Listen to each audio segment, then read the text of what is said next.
कटक रे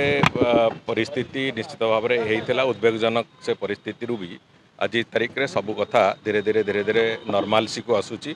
एवं police administration यथायोग्य जो भाई भाव में कम करने कथा करी गतकाली भी माननीय मुख्यमंत्री समस्त को अनुरोध करिसेंती आमर सरकार तरफ आम समस्त अनुरोध जे एभलिया कौन कथा न हो जहाँकि ओडिशार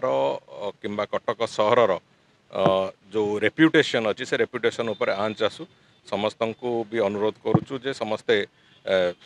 शांति और सौहार्द वातावरण समस्ते बजाय रखु जहाँ हो आगामी दिन में समस्ते एकाठी रहिबा एवं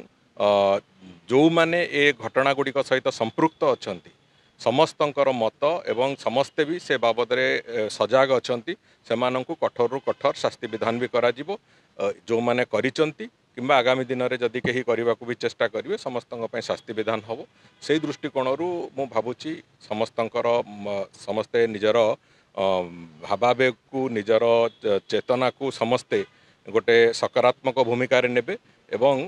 कटक सहरर जो नॉर्मल सी जमती नॉर्मल शांति थाए कटक सहर रे सबु समय लंबा समय मु तो मो जन्मरू देखी आसी कटक सहर को तेणुक से कटक सहर जो एक अलग वातावरण थाए जो भाईचारा थाए समग्र कटक सहर भितर सेटा सबू जमिति थाए सेमिति मेंटेन होकि रहू समस्त को अनुरोध।